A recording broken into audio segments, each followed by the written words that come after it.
दोस्तों, आज जिस टॉपिक के बारे में हम बात करेंगे वह है थायराइड। थायराइड से मुक्ति पाने के लिए आज हम कुछ महत्वपूर्ण आसनों, प्राणायाम व बंध का अभ्यास करेंगे।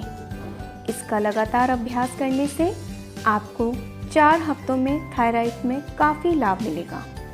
कृपया इस वीडियो को देखने से पहले पार्ट 1 वीडियो अवश्य देखें। अगर आपने उसे नहीं देखा हो तो हमारे इस वीडियो में उसका लिंक नीचे दिया गया है। आइए शुरू करते हैं थायराइड के कुछ महत्वपूर्ण आसन। ग्रीवा संचालन पार्ट 1। किसी भी ध्यानात्मक आसन में बैठ जाएं। हाथों को घुटनों पर ज्ञान अथवा चिन्ह मुद्रा में रखें। आँखों को बंद कर लें। धीरे धीरे सिर को आगे की ओर झुकाएं और ठुड्डी को वक्ष से स्पर्श कराने का प्रयास करें। फिर जितना संभव हो पीछे की ओर झुकाएं पर जोर न लगाएं। दोस्तों, जब आप पीछे की ओर सर झुकाएंगे उस समय आपको श्वास लेना है और जब आप आगे की ओर झुकाते हैं तो आपको श्वास छोड़ना है। इसका अभ्यास आप 10 बार कर सकते हैं।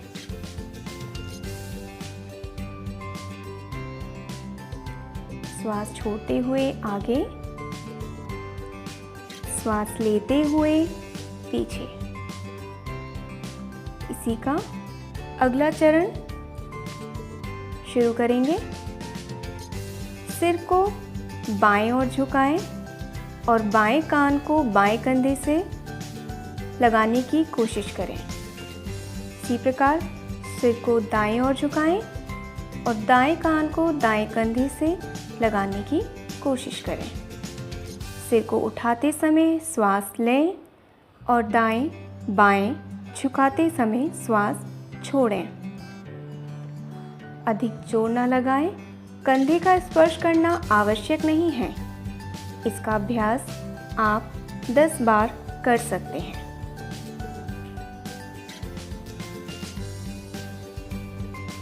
अगला चरण। अगले चरण में सिर को दाएं मोड़ेंगे। फिर सिर को सामने लाते हुए बाएं मोड़िए।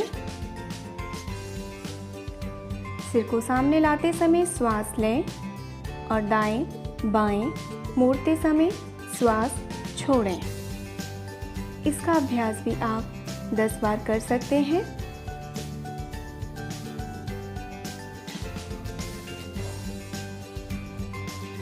चलिए अगला चरण शुरू करेंगे। सर को वृत्ताकार घुमाने का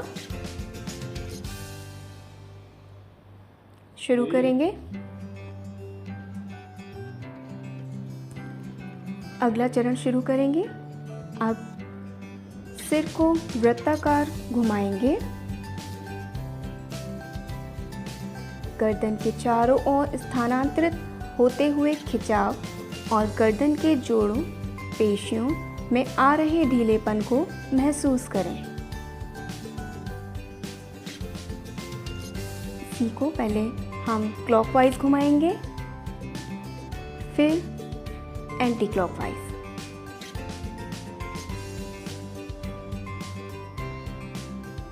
यदि चक्कर आने लग जाए तो आप अपनी आंखों को खोल सकते हैं। सिर को ऊपर ले जाते समय श्वास लें।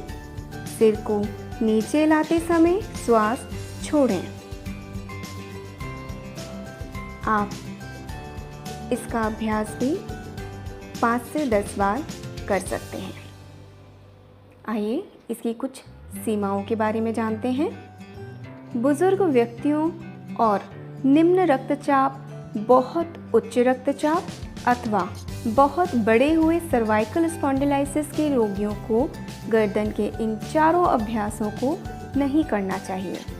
इन समस्याओं के लिए विशेषज्ञ का परामर्श लेना चाहिए।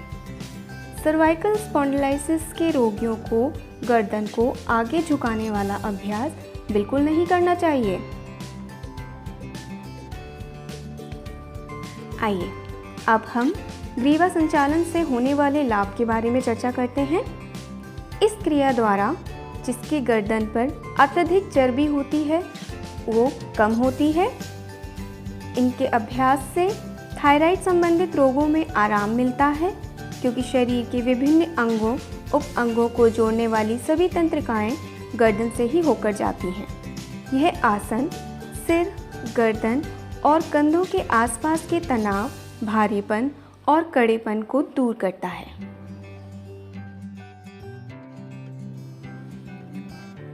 सिंहासन। वज्रासन में बैठ जाएं। घुटनों के बीच लगभग 45 सेंटीमीटर की दूरी रखें। दोनों पैरों की उंगलियां आपस में एक दूसरे का स्पर्श करती हुई रहें। आगे की ओर झुकें और दोनों हथेलियों को घुटनों के बीच में जमीन पर इस प्रकार रखें कि उंगलियां शरीर की ओर रहें। भुजाओं को पूरी तरह सीधा कर लें और पीठ को मोड़कर धनुषाकार बनाएं, जिससे गर्दन के सामने के भाग में अधिक से अधिक खिंचाव उत्पन्न हो। सीधी भुजाओं पर शरीर को टिका दें। आंखें बंद कर लें और शांभवी मुद्रा करते हुए आंतरिक दृष्टि को भूमध्य पर केंद्रित करें। आप आंखें खुली भी रख सकते हैं। ऐसी स्थिति में अपनी दृष्टि को छत के किसी भी एक बिंदु पर केंद्रित करें। अब नाक से धीरे धीरे गहरी श्वास अंदर लें। श्वास भरकर मुंह खोलें और जीभ बाहर निकालें। जितना संभव हो ठुड्डी की ओर तानें। धीरे धीरे श्वास छोड़ते हुए मुंह का पूरा खुला रखकर गले से स्पष्ट स्थिर आ की ध्वनि उत्पन्न करें। पूरी तरह श्वास छोड़ने के बाद मुंह बंद कर लें और श्वास लें। यह एक चक्र हुआ। अपनी प्रारंभिक स्थिति में आ जाइए।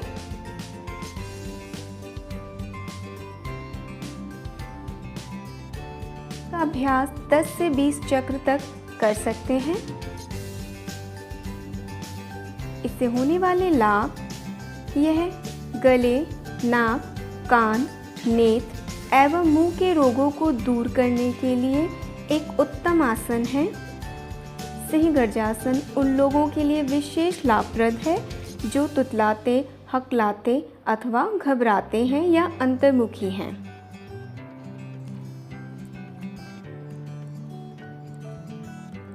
यह आसन विशेषकर गले के रोगों जैसे टॉन्सिल आदि में लाभप्रद तो है ही, साथ में थायराइड ग्लैंड में भी विशेष लाभकारी है। इसके अभ्यास से किडनी के रोग भी दूर होते हैं।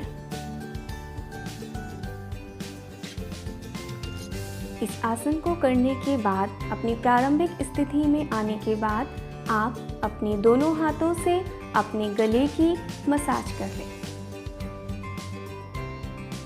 और बॉडी को पूरी तरह रिलैक्स करें। उष्ट्र आसन। वज्रासन में बैठ जाएं।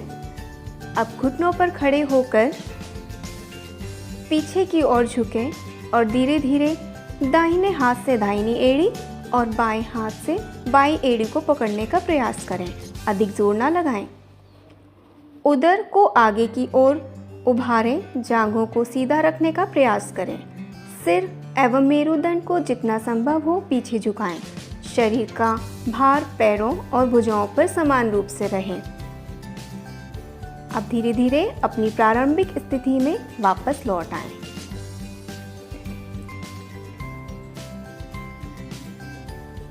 दोस्तों, इसकी कुछ सीमाएं भी हैं। जिन लोगों को पीठ के गंभीर रोग जैसे कटिवात हो, उन्हें किसी विशेषज्ञ के परामर्श के बिना यह अभ्यास नहीं करना चाहिए। जिनकी थायराइड बढ़ी हुई हो, उन्हें भी सावधानी बरतनी चाहिए। आइए इसके कुछ लाभ जानते हैं। यह आसन पाचन और प्रजनन प्रणाली के लिए लाभदायक है। यह अमाशय और आंतों में खिंचाव पैदा कर कब्ज को दूर करता है। गर्दन के अग्रभाग को पूरा खिंच जाता है, जिससे उस क्षेत्र के अंगों को शक्ति प्राप्त होती है और थायराइड ग्रंथि नियंत्रित होती है। मत्स्य आसन। सर्वप्रथम पद्मासन लगाएं।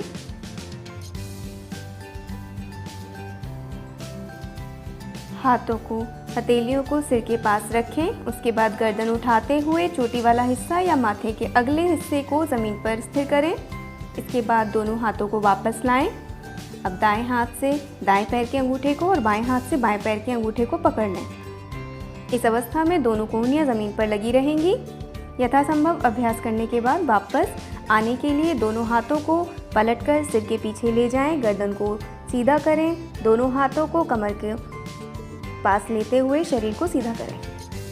पद्मासन धीरे धीरे खोल दें।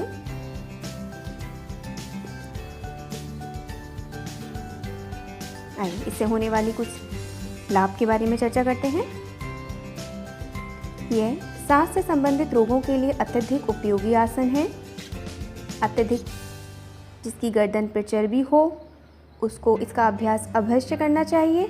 कमर दर्द व गर्दन दर्द के निदान के लिए अच्छा आसन है। अपच, कब्ज और वायु विकार के दोष दूर होते हैं। नेत्र दोष दूर होते हैं। घुटनों का दर्द, गठिया आदि दर्द के लिए अच्छा आसन है। चेहरा कांतिमान हो जाता है। इस आसन का प्रमुख गुण यह है कि यह आसन को लगातार पानी में करने से बिना तैरे हुए व्यक्ति डूब नहीं सकता।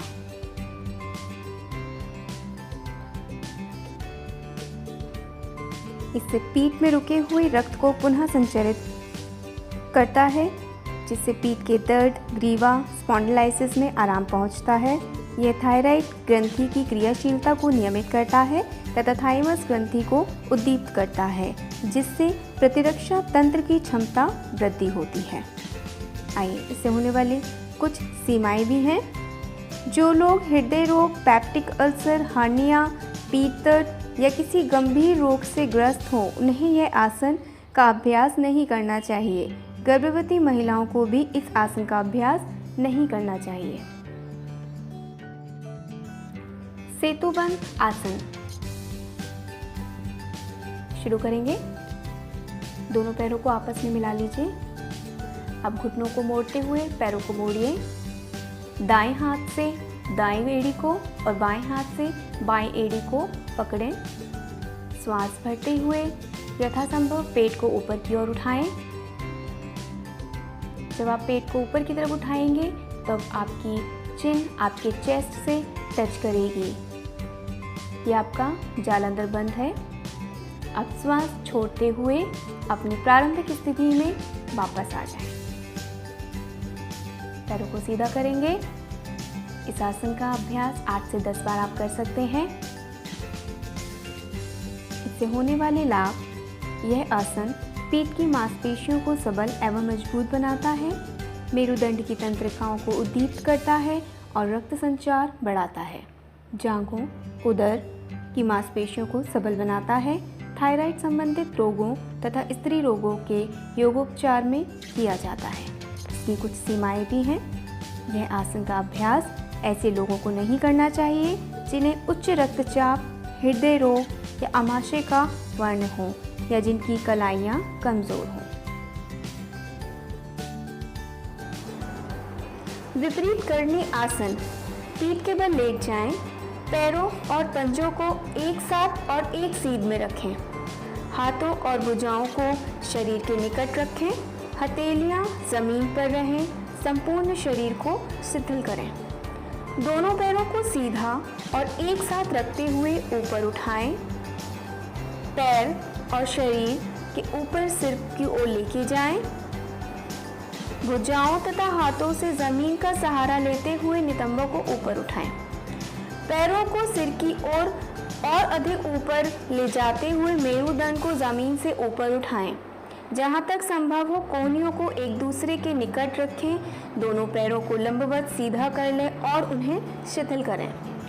अंतिम स्थिति में शरीर का भार कंधों, गर्दन और कोहनियों पर रहेगा। धड़ जमीन से 45 डिग्री अंश के कोण पर रहेगा। ध्यान रहे ठुड्डी वक्ष पर दबाव ना डालें। आँखों को बंद कर लें और अंतिम स्थिति में आराम से जितनी देर संभव हो विश्राम करें। अब प्रारंभिक स्थिति में लौटने के लिए पैरों को सिर के ऊपर की ओर नीचे ले जाएं, फिर मेरुदंड को जमीन पर लाएं। शरीर को शवासन में शिथिल करें। प्रारंभिक अभ्यासी कुछ क्षणों के लिए ही यह अभ्यास करें और सामान्य स्वास्थ्य के लिए कुछ सप्ताहों में अभ्यास की अवधि को क्रमशः बढ़ाते हुए अधिकतम 3 से 5 मिनट तक आप इसका अभ्यास कर सकते हैं। आइए दोस्तों, अब इससे होने वाले कुछ जो इसमें सीमाएं हैं उसके बारे में चर्चा करते हैं। बढ़ी हुई थायराइड ग्रंथि, यकृत, सर्वाइकल स्पॉन्डिलाइटिस, स्लिप डिस्क, उच्च रक्तचाप या अन्य हृदय रोग, नेत्रों में दुर्बलता, रक्त वाहिकाएं, शिरावरोध या अशुद्ध रक्त दोष से ग्रसित व्यक्ति को इसका अभ्यास नहीं करना है। मासिक धर्म और गर्भावस्था के अंतिम दिनों में भी इस आसन को नहीं करना चाहिए। आइए सर्वांगासन से होने वाले लाभ के बारे में चर्चा करते हैं। इस आसन के अभ्यास से हृदय व मस्तिष्क को प्रचुर मात्रा में रक्त प्राप्त होता है, जिससे हृदय मजबूत होता है। स्मरण शक्ति बढ़ती है, बालों का पकना व झड़ना दूर होता है, आंखों की रोशनी तेज होती है, गले से संबंधित रोग जैसे टॉन्सिल्स आदि नहीं होते हैं। इसके अभ्यास से थायराइड, पैराथायराइड की मसाज होती है, गर्दन व कंधे मजबूत होते हैं, रक्त संचार तेज हो जाता है और रक्त की शुद्धि होती है। चर्म रोगों के लिए भी यह एक अच्छा आसन है। इस आसन को स्त्रियों के लिए भी अच्छा आसन माना जाता है। आइए अब इस आसन को करने की विधि जानते हैं। सर्वप्रथम पीठ के बल लेट जाइए, एड़ी पंजे मिला लें, दोनों हाथों की हथेलियों को कमर के साथ रखते हुए दोनों पैरों को धीरे धीरे ऊपर की तरफ उठाते हुए दोनों हाथों से कमर को पकड़ लें।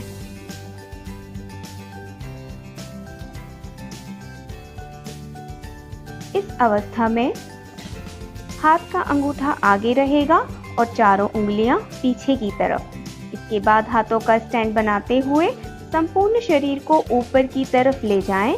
दोनों पैर बिल्कुल सीधे आसमान की तरफ रहेंगे। ध्यान रहे पैर सिर के पीछे ना जाएं। यथासंभव रोकने के बाद वापस आने के लिए दोनों पैरों को सिर के पीछे नीचे की तरफ ले जाएं। इसके बाद दोनों हाथों को जमीन पर रख दें। इसके बाद मेरुदंड को जमीन पर लगाते हुए धीरे धीरे दोनों पैरों को वापस लाते हुए बिना गर्दन व कंधे उठाए जमीन पर रख दें। ये था हमारा सर्वांगासन। बढ़ी हुई थायराइड ग्रंथि, यकृत, सर्वाइकल स्पॉन्डिलाइटिस, स्लिप डिस्क, उच्च रक्तचाप या अन्य हृदय रोग, नेत्रों में दुर्बल रक्त वाहिकाएं, अशुद्ध रक्त दोष से ग्रसित व्यक्ति को यह अभ्यास नहीं करना चाहिए। मासिक धर्म और गर्भावस्था के अंतिम दिनों में भी इस आसन को नहीं करना चाहिए। जालंधर बंद। किसी भी ध्यानात्मक आसन में बैठ जाएं। सिर और मेरुदंड को सीधा रखें। जो लोग यह आसन बैठ के नहीं कर सकते हैं वो खड़े होकर भी जालंधर बंद कर सकते हैं। हथेलियों को घुटनों के ऊपर रखें, आंखें बंद रहेंगी और पूरे शरीर को शिथिल करें। अब आप गहरा लंबा श्वास भरकर भी बंद को लगा सकते हैं या फिर आप श्वास छोड़ते हुए भी बंद को लगा सकते हैं। चलिए शुरू करेंगे। गहरा लंबा श्वास छोड़ें, सिर को सामने की ओर झुकाएं और ठुड्डी से वक्ष को जोर से दबाएं।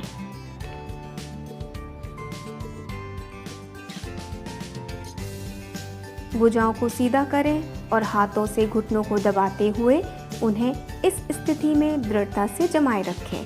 साथ ही कंधों को ऊपर उठाकर सामने की ओर झुकाएं। इससे भुजाएं अपने स्थान पर जमी रहेंगी और गर्दन पर पड़ने वाले दबाव में वृद्धि होगी।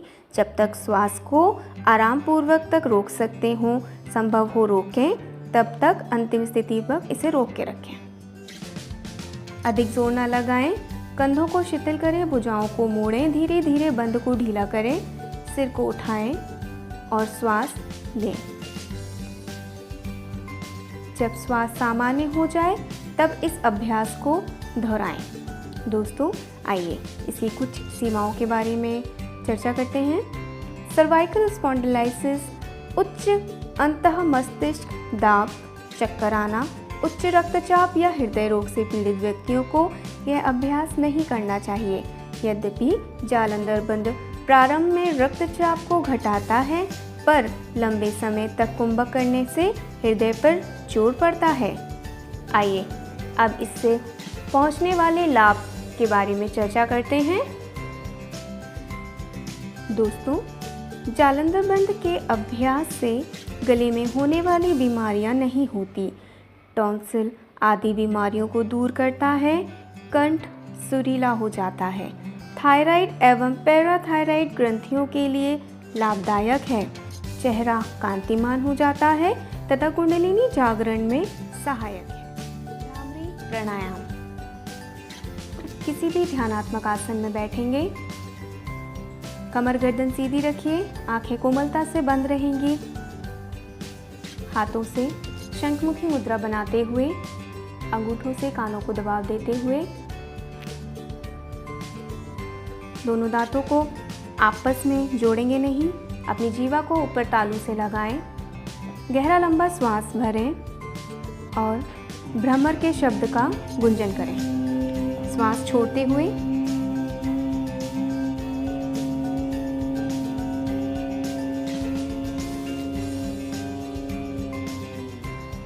इसी प्रकार एक बार फिर गहरा लंबा श्वास भरें, श्वास छोड़ते हुए भ्रमर गुंजन करें।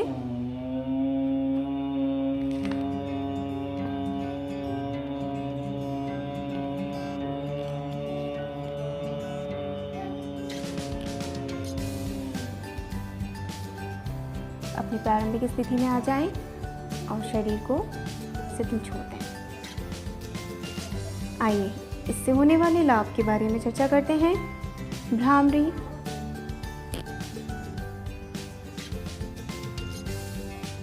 भ्रामरी परेशानी और प्रमस्तिष्कीय तनाव से मुक्ति दिलाता है, जिससे क्रोध, चिंता और अनिद्रा भी दूर होते हैं।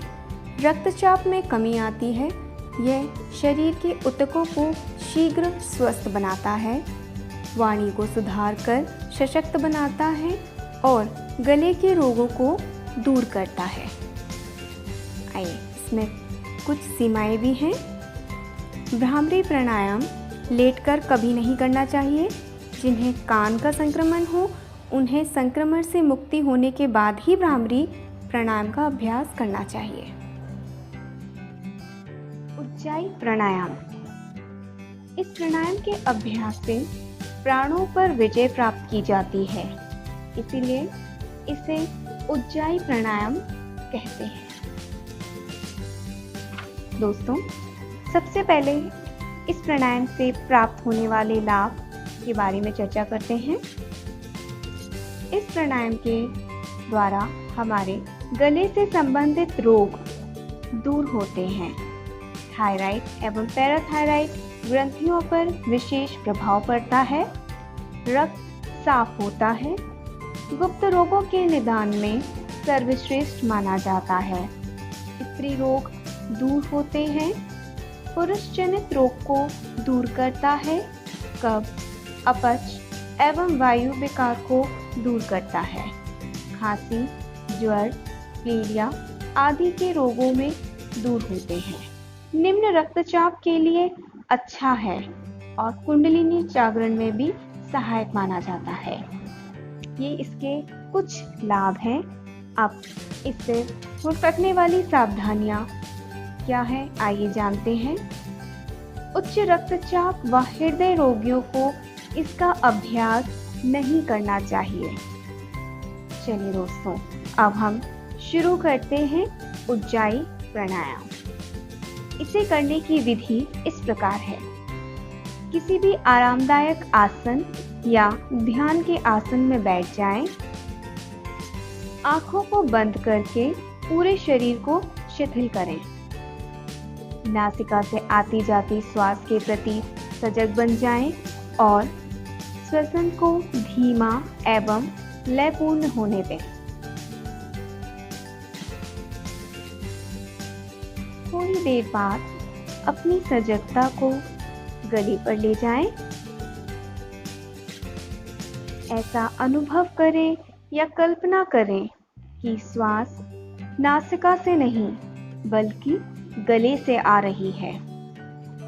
मानो श्वास और प्रश्वास की क्रिया गले के एक छोटे से छिद्र के माध्यम से हो रही है। जब श्वसन धीमा और गहरा हो जाए तब धीरे से कंठ द्वार को संकुचित करें ताकि गले से सोते हुए बच्चे के खर्राटे जैसी आवाज लगे।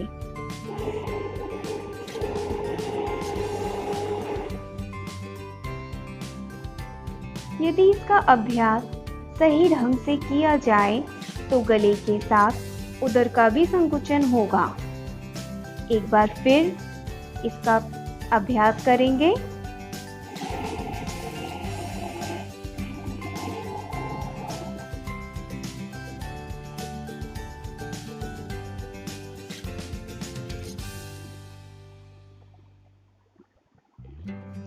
ये था हमारा उज्जाई प्राणायाम।